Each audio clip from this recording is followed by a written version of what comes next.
white cloaks are right. One thing we on the White Cloaks channel have never been shy about is our love of hitting the sauce. But one thing you learn after a bit is that you pay for those rowdy Saturday nights in the morning. If episode 4 was drunken revelry, then episode 5 was the head-splitting, joint-aching, pillow-over-the-face, struggling to sit up without vomiting hangover. To kick off, Moraine is out on the rocks jilling off with the Sarkinen. Isn't every Aiel wise one in 1,000 miles gonna sense this? The wise ones then give Aviendha orders to stick to Rand for spying. And this is why casting matters. If you're Rand, you're going to be far more tolerant of a 5'11" knockout redhead spying on you than this person. The group arrives at Cold Rock's hold, and Ruark's wives are making out for some reason. Ruark's granddaughter comes out and asks Rand if he's the Kara Karn, and Rand plays with her. Rand being good with kids might be his only consistent character trait. I just wish this didn't have the distinct feel of Rand being sent off to the kids' table so the adults could handle business. Meanwhile, at the White Tower, Siuan and Elaida casually snipe at each other. In what world is an Aes Sedai allowed to say this to the Amerlin's seat? But I know what you are. River trash. I don't think the show is trying to demonstrate that the Aes Sedai are a bunch of incompetent, unprofessional morons as portrayed in the books. I think the show just can't come up with creative insults that can hide behind a veneer of politeness. We then get to see Siuan and her cohorts planning to expose Elaida as Black Aja. Why do they think Elaida is Black Aja? Leandrin left, and Elaida arrived within days. Really?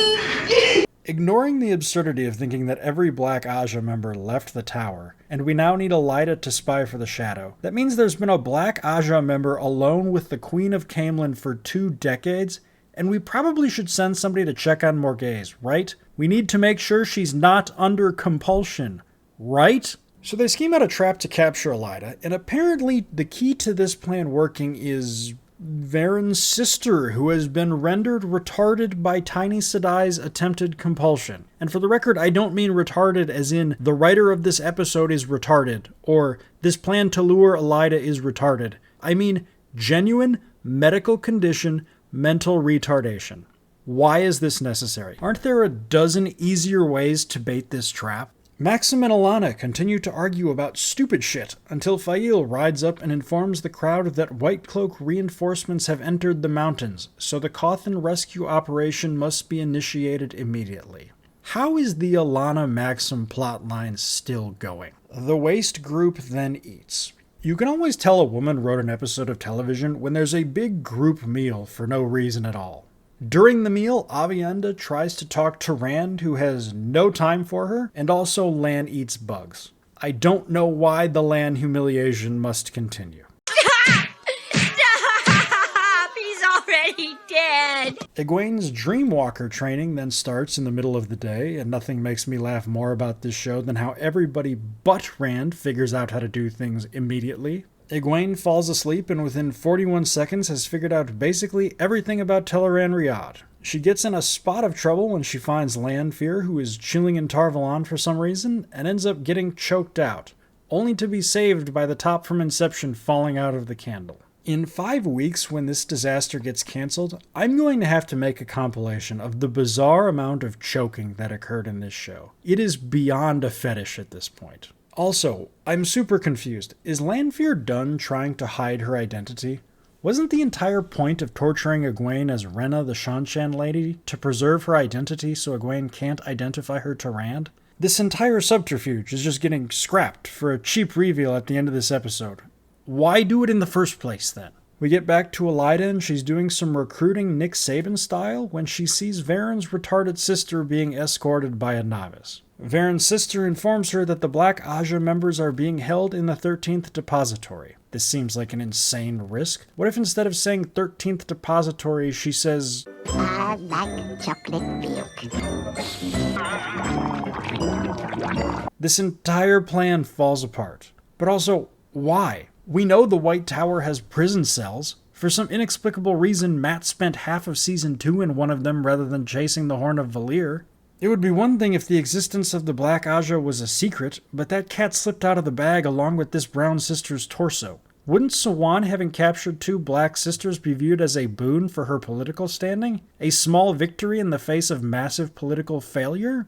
We then see a ship on the ocean, and we find out that it's a Seafolk Raker, allegedly the fastest ship in the world. Bitch, what? This is a single-sail vessel, barely bigger than a fishing boat. This is closer to the ship that Johnny Depp steps off of in Pirates of the Caribbean than a Seafolk Raker. For some reason, Matt and Elaine bicker and Nynaeve is seasick. Why are the Seafolk in this show? If you had posed a question to the Wheel of Time fans back when this show was first proposed about what they would be fine with being cut, Seafolk would have probably been number 3 behind the Andor succession arc and the Bowl of the Winds. Get this shit out of here. Matt then observes that Min has somehow snuck aboard, and rather than being suspicious of her, he just asks to bunk with her rather than Egwene and Nynaeve. How is he not suspicious of her?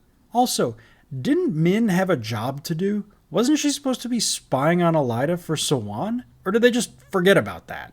Then Dane Bornhold interviews the Cothans about the potential location of Perrin. Natty tries to steal the keys, which sets Dane off, and then one of the sisters blasts Dane with the One Power. He loses his shit. Natty confesses to spare her daughters, so Dane pulls her out to be questioned by Valda. I've seen worse scenes. Perrin and the gang are discussing plans to go and get the Cothans. Given that this was 80 yard in, this show could have taken as many opportunities as it wanted to get this line delivery correctly. It could have picked any emotion for Marcus Rutherford to portray. Urgency, anger, nervousness, whatever it wanted. And the version that it eventually settled on was bored monotone. Natty and the girls are in the camp. Ben, Chad and I will sneak in. Please put this show out of its misery. The original plan does not include Fail in the main strike team, I assume on account of the fact that she is a 4'7", 85-pound girl. When this is pointed out, she pulls a knife on Perrin. Instead of this getting her ass beaten, this somehow ends up getting her what she wants. Please clap. What follows is an entire 3 minutes of Alana and Maxim bickering at each other. Nobody gives a fuck about these 2 characters. It is so bad that at the time of this recording, Maxim's actor, Taylor Napier, Rafe Judkins' IRL boyfriend, is on Twitter fighting with legitimate supporters of this show. This disaster is so fucking canceled. Lan and Melindra then talk about Melchior, and maybe I'm just really bad at telling how old Asian people are supposed to be, but these 2 people look the exact same age to me. A quick IMDb perusal tells me that she's 48 and he's 45. So if Melchior fell when he was a baby, shouldn't she have been like 4? How does she know any of this shit? She's a maiden in this show like she is in the books, right? So there's no way she could have slowed aging due to the ability to channel? Why is this plot line here? Melindra is not an important enough character to be in this show, even if Matt was in the waist. Changing her from being Matt's booty call to Lan's nanny is nothing short of malpractice. Cut this trash. Rand can't get laid here, and fuck is this awkward. I don't know if that's the point of this scene, but Christ alive, I feel awkward watching these 2. We then find out that Moraine learned from the visions that in order for Rand to succeed, she has to die. At some point, this probably should have been communicated visually rather than the camera just being mounted on a tilt-a-whirl, and this needing to be explained via dialogue, but whatever. I would probably care about this a lot more if Moraine had been anything other than incompetent and downright cruel at times. Justice for Master Hightower. Then Lan says they should get drunk. On the plus side, Moraine wincing at the Usquai was a nice touch. Lan wincing at it was lame and gay. Matt and Min then are talking, and for the love of God, can we just end this shit? Why are these 2 together? Also, since when has Min drawn her visions? I don't know if this hasn't been explained, but in writing, you need to set up character traits. You can't just decide that characters have these long-standing traits and habits in the exact scene you need to utilize them. This is almost as bad as Leandrin being a devout Tanchiko Fari in an episode 3. Elaine and Nynaeve wake up to find the Seafolk Windfinder channeling and also breakdancing for some reason. And then the Wave Mistress walks up and informs them that this is why I, Sedai, am not allowed to be on deck when they travel with the Seafolk. Hey, stupid question. Why did you allow them on your ship and above deck then? That stupidity aside, there's some not bad talk about Saidar here. I wish they were allowed to say the word Saidar, but fuck me. And then we learn that the ship will be in Tanchico soon. What? They just passed the fingers, according to Elaine. We're sailing past Wimbice's finger. They sailed 600 miles in a night? Be serious. Get this stuff right. You know how I said it was going to be difficult to justify Min being added to the team based on all the previous episodes? It turns out I forgot what show I was watching. It's gonna be super easy, barely an inconvenience. Eventually, the team makes it to Tanchico, and Tanchico is scary because there's a hanging corpse. Elida then goes to the 13th Depository to interrogate Caillou and Porkchop, and this is our big action scene of the episode. She fillets Porkchop and is in the process of interrogating Caillou when the Gray Man pops out, stabs Caillou, and is in the process of cutting up Elida when the good guys swoop in and save her. Sawan heals Elida, who realizes that she was tricked by Sawan. So, hey, couple questions. Number one, why do the Gray Men not believe in any stab below the sternum? This is the second person who would be dead if Gray Men weren't fucking horrendous at their job. Number two, are you telling me that Caillou died immediately from this, but Elida is barely phased by this? Number three, Leanne says, There must still be a member of the Black Ajah in the tower. Seriously? You thought they all left? Why on earth would you have thought that? And then number four, we should now proceed down the list of people who knew that the prisoners were being held in the 13th Depository. Assuming they're being held there for the sake of secrecy, which is the only reason I could possibly fathom if I squinted for why they wouldn't be in the dungeon, the entire list should be Sawan, Leanne, Varen, Varen's retarded sister, and Elida. Maybe this is a little ableist of me, but I'm going to remove Varen's retarded sister from the list. Elida needed to be told, and Sawan is the one who captured them. That leaves Leanne and Varen, doesn't it? But also, if it's Leanne and Varen, why wasn't the Gray Man there days ago to finish the job? The only other option is that Elida knew it was a trap and sicked the Gray Man on herself? But putting all of that aside for a moment, I don't know if Sawan missed this somehow, but Elida just fucking murdered a prisoner. Don't we have rules here? All the Aes Sedai involved in Loghain's gentling got a serious ass ripping from Sawan for an unsanctioned gentling. And he was a legitimate threat to their lives back in Season 1. But now Elida can just murder high-value prisoners and it's fucking fine? What the absolute fuck? So then the team sneaks into camp, and by sneaks into camp, I mean just walks casually down the middle of the street. Perrin doesn't even have a weapon. This is so deeply unserious. Perrin sees some wolf heads and has a moment. Speaking of wolves, has Perrin done anything with his wolf powers at all this season? We haven't even gotten any lame plot vision stuff. The team then enters the prisoner tent and Perrin pulls out a ring of keys. Hey guys, did I miss a scene? How the fuck did he get these keys? So the girls are sent off with the maidens and are rescued then. Super easy, I guess. Perrin and Fail then stumble around in the dark some more and they find Natty Cawthon's barbecued corpse, but at least not so barbecued that you can't tell that it's her. Alana then gets pin-cushioned by crossbow bolts. Shout out to the White Cloaks for knowing a magical fog when they see one. However, they can't shoot for shit. After landing 5 shots, none of which hit her in the torso or even break a bone, rather than finishing her off immediately and from a distance, they walk up on her menacingly. Yammering! I mean, the guy has me on a platter and he won't shut up! Luckily, Maxim is here to save her, and he kills all the White Cloaks, only getting a minor side wound in the process. Thank God the White Cloaks lost all their crossbows in the 8 seconds between this fight and pincushioning Alana. So he gets to her and they talk, and then he gets shot in the shoulder and Alana kills the White Cloak. Can you imagine how this scene would have gone if the White Cloaks could shoot for shit? Or weren't using level 0 wooden bolts? Literally, Maxim got shot in the shoulder not 2 seconds ago, and he's immediately picking Alana up. And she is not a small woman. Then we get the Perrin and Fail versus the White Cloak fight. Or rather, Fail fights some White Cloaks. She takes out 3 to Perrin's 0. These stuntmen deserve a goddamn medal for the amount of work they're doing here.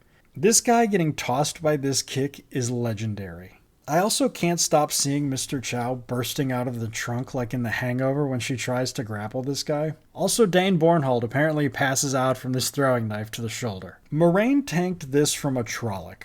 Alana has 37 fucking crossbow bolts in her and is still blasting guys.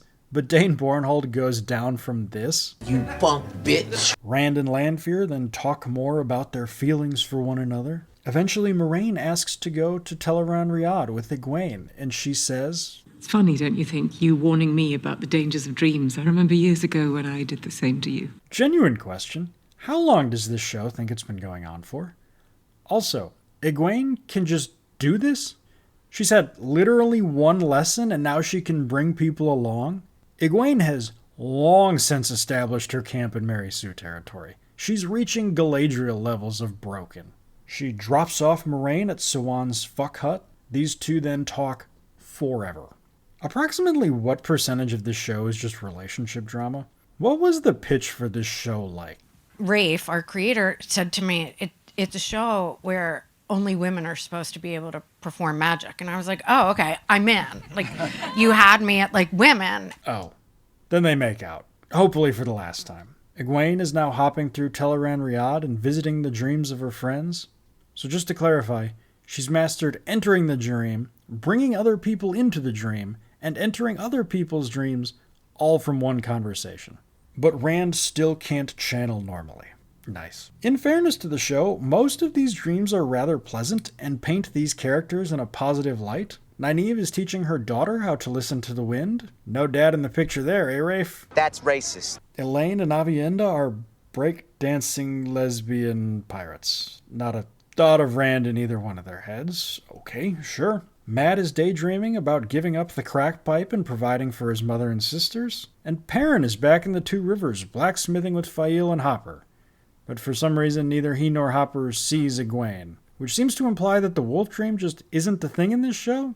Love it. Nice job, Rafe. Keep doing what you're doing, buddy.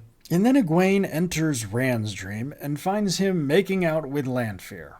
I'm not sure what the funnier implication is here, that Rand's dreams have been entirely defenseless for several months and none of the other Forsaken have even bothered to come check, or that Lanfear intentionally led Egwene into the dream so that she could catch Lanfear and Rand making out.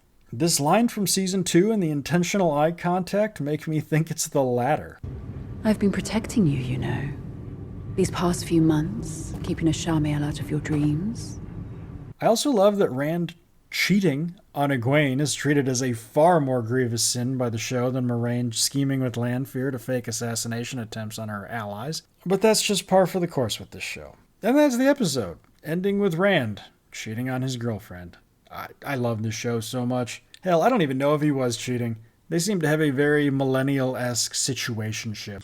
She just likes me from a body. Very Jordan-esque, just pure trash. I don't know anybody that actually seriously thought that this show was turning a corner after episode 4, but if such people do exist, I'm sure Lucy will let you kick that football next time. Anyway, walk in the light, boys.